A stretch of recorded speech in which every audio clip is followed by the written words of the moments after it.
What's going on, guys? Welcome back. It's another day out here. Zach's not coming out again today. Apparently Max is supercharging his XR8. So Zach's decided to stay at home and film that, and seeing as we don't have an O2 sensor, I figured it was probably a pretty good idea for him to do that, and we'll try for tomorrow instead. Hopefully our O2 sensors get here today. But anyway, so today we've decided to pretty much a combination of sort of continue on with the LS car, as well as finally start putting up this shelter thing we're meant to be putting up. It's been a long time. We're hoping to have a few more hands to sort of help us get it up, but obviously with this lockdown and COVID-19, it's just probably not going to happen anytime soon. So we figure we may as well at least get a start on it, start knocking it up. Doesn't have to all go up in one day. We can just start cracking on it, and whatever we get to, we get to. This is where it's going. So we just got to put all this up here and make it a shelter. So that sounds like fun. First thing we got to do is actually a lot of our timbers for our feet are down holding up these silos. So we need to go down to the silo and retrieve our timbers that we need. It's going to be a number one thing, and then we can start just tapping it up.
Rightio, so we're getting there.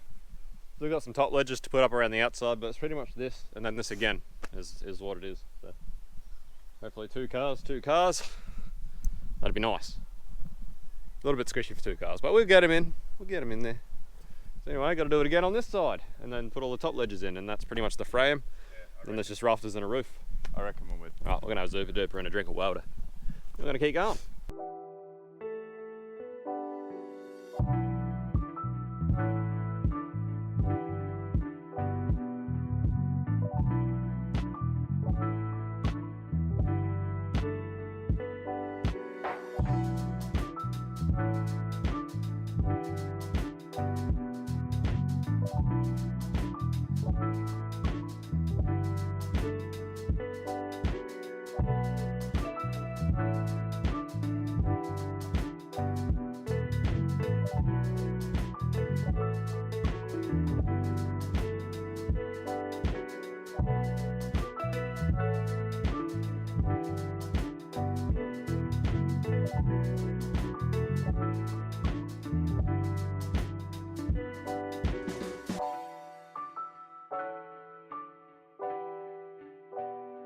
Righto, so that's our little shelter frame.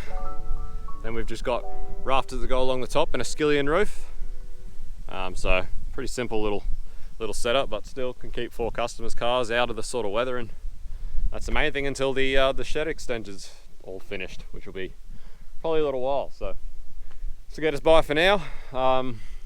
It'll need a couple of diags just to brace it up a bit, and then we'll chuck the roof on, and if we want to, we can even sheet out the sides, but I don't think we're going to really bother. Just a roof will be fine. Just something to keep them bright out of the weather. So yeah, big morning. Can swing a hammer all right for an old bung arm bloke. Not too bad if I say so myself. It fucking hurts though. I'm in a lot of pain right now. So yeah, happy to have that up. It's a start. That's good. Righto guys, quick bite and a break, or break and a bite to eat, and I've decided we'll probably continue on with our LS car. Because there's not much else for us to do, and want to give my arm a bit of a break from that thing. Don't want to go too hard and hurt my arm and be in a pickle again. So anyway, we'll get Zach's big heifer out of here. He can get evicted from the hoist. We'll get the LS car in here, and we'll pull the CA in the box. Whoa. Nearly fell. Pulled the CA in the box out of that. Righto, 33 is just on the ramps, out of the way for now. As soon as we get the O2 sensor though, it's going straight back on the rollers and we can see what the hell's going on. Right. Right. Yeah. Oh, baby rates. Little baby rates. Babies. I'll look for somewhere else later. Baby rate. There's some bush rat. Righto, time to yeet this good for nothing CA20. Take it down and leave it somewhere. But anyway, chuck in time lapse for that.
So we've yeeted pretty much everything we didn't need out of the engine bay. It's a really good condition washer bottle, so I was pretty careful pulling that washer bottle out because it's actually, normally they're always cracked and deteriorated. That one's actually pretty good, so obviously we don't need it, so I took it out, but I was pretty careful taking it out. So, but yeah, we have no engine, no exhaust, no tail shaft, no gearbox. It's all out. Loom's all out, everything's out. Can all go down to the trash as far as I'm concerned. It's trash. So anyway, we'll get the digger and we'll take that down. But yeah, LS car's coming along, I suppose, for 2 days. It's doing pretty well. So at this point, as you can see, we've got like 20 plus years of just, probably 30 years of just grime and grossness all built up in here. So we'll chop it off the hoist, we'll roll it outside, we'll give it a proper wash down. It must have rained last night because it's actually already full of water. I didn't think it rained last night, but it must have. So we're gonna have to be, once we finish this car, we're gonna have to probably be fairly careful in that we actually keep it under cover because it will fill with water. We'll have to drill some drain holes in the floor pan. We do have the old door rubbers there. We could put Door rubbers in. some door rubbers. We might try. The other thing we noticed as well is the Pintara, the gearbox cross member in the floor pan where the actual gearbox cross member bolts to is definitely different to an R31. So learning all the time with these things. I'm going to actually have a chat to Arvin at RB Factory and see what he knows about the differences in the floor pans, in the cross members and stuff, because they're definitely not the same. The Pintara, where the floor pan meets the cross member, is definitely, there's a difference there. So I'll have a chat to Arvin and see what he reckons, and we might just end up having to make our own custom gearbox mount because I don't think Arvin's will fit because it's made for a 31. But as you can see, these two holes on this side in the floor pan are actually offset. In a 31, they're definitely in line, the same as this side, which are in line. So it's definitely a different floor pan there. So interesting to research that and find out a bit more about it, because I was always under the impression that they were pretty much exactly the same car. Anyway, nonetheless, we've got plenty of stuff to go get rid of. And yeah, we'll give this thing a gurney up and a clean off and actually clean all these leaves off finally. Probably should have done that before we started, but whatever. And get it all cleaned up. And then the next thing we're going to be looking at is getting the LS and gearbox up here so that we can start sort of maybe test fitting some stuff and seeing what issues we're going to run into and how it's going to fit. That's going to be next.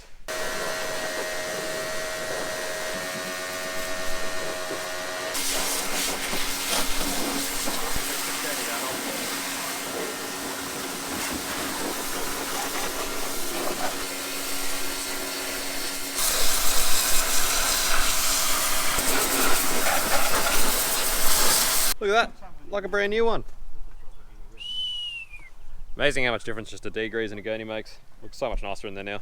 So we're all cleaned up, just gonna let that dry out. Even gave the floor of the shed a bit of a degrease and clean up. So looking good, gonna let all that dry out for a bit. We'll get the posi track up, we'll get rid of the CA, take it down the back, and we'll start moving some stuff around so that we can actually get the LS up here, so that the LS is up here ready to go for this project. So yeah, definitely not mucking around with this one. We're gonna hopefully have this smashed out pretty quick. Righto, so Rex just spent about half an hour chasing down the whereabouts of our frickin' O2 sensors, which were ordered on Tuesday, or actually were ordered on Monday. So they were ordered on Monday. Today's Thursday, so they were ordered on Monday. Rex paid $60 for overnight freight from Dyno Dynamics. Dyno Dynamics didn't send him the invoice until Tuesday morning, which he paid. So then they were meant to go out Tuesday, but TNT apparently just didn't show up to Dyno Dynamics to send out the to collect all the parcels with no apparent reason. So they didn't go out till yesterday, which was Wednesday. They went out from Dyno Dynamics.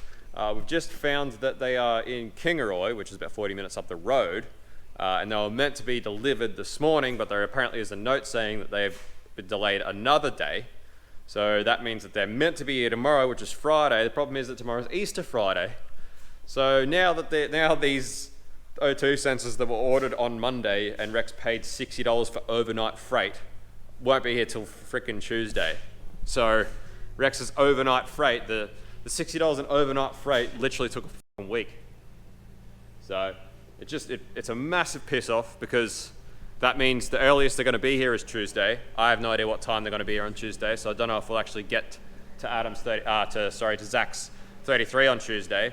I was meant to tune Adam's car this week as well, and now that's going to have to get pushed probably not even to next week, but the week after. I've got to work next Wednesday, Thursday for another company.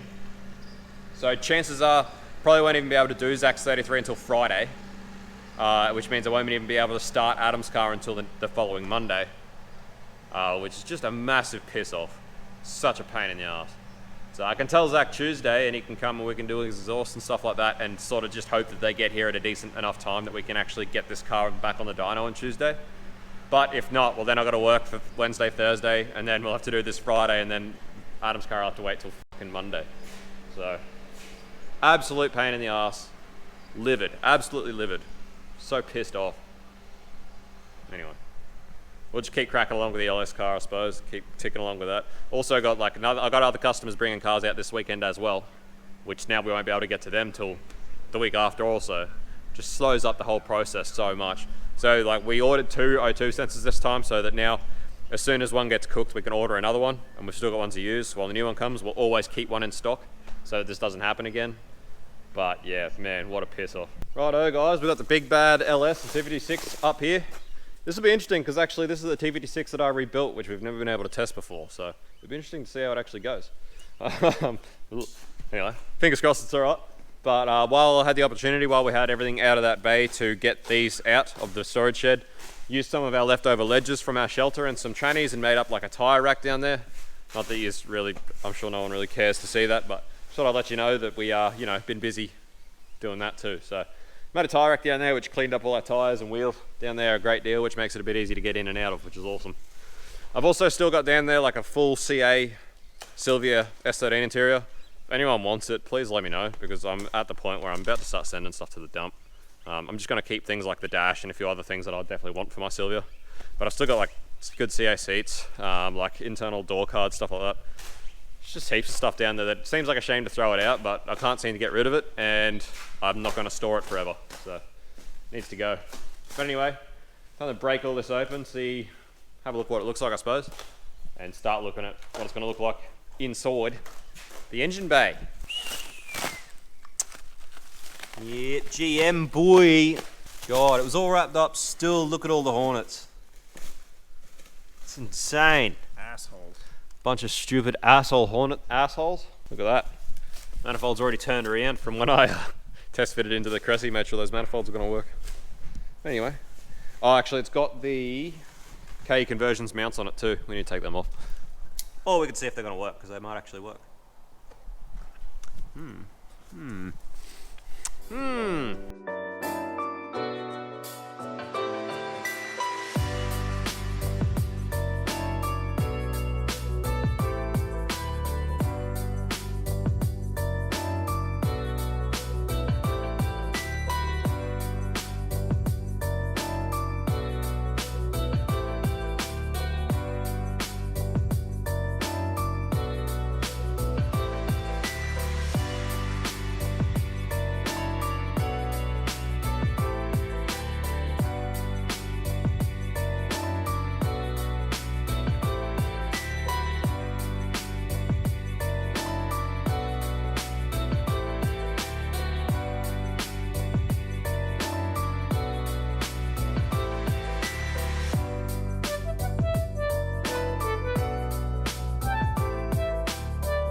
Righto, boys and girls, she is sitting nice and pretty in this engine bay, looking really good. So we're just sort of looking at how we're going to build our mounts. We've got what I've got on there is a set of KE conversions, LS engine mounts for a MX-83 Crusader. So these are the ones that I put in this motor preemptively to put it in my Crusader, which obviously, if you've been following the idea behind this build, you know why that's not going ahead. So using them just as a reference, as a guide, we're like sort of hoping when we looked at them that they were going to work just to bolt straight in, but they're not. It's not going to work that way. But really good idea to just chuck them on just so you got a bit of a reference. But it's sitting pretty well. When we dummied up the sump in the silo when we had it out front, we had this idea it was going to be going lower, so we're going to have to notch the cross member.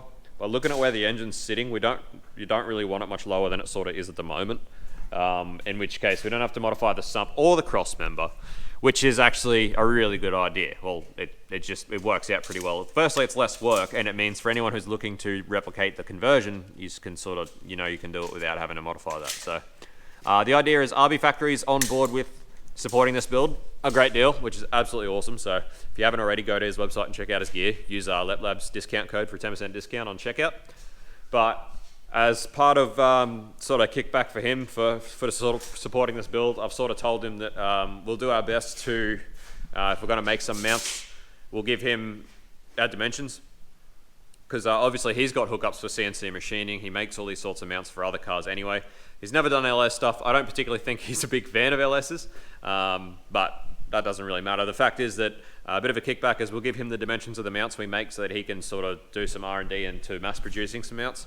And that way sort of he gets to make a cut out of it as well by actually being able to sell LS conversion mounts for an R31. So in the interest of that, like the fact that he is going to look at maybe selling mounts, it would be very good if we can get away with doing the conversion without having to modify anything, because that obviously makes it a much more saleable thing to do.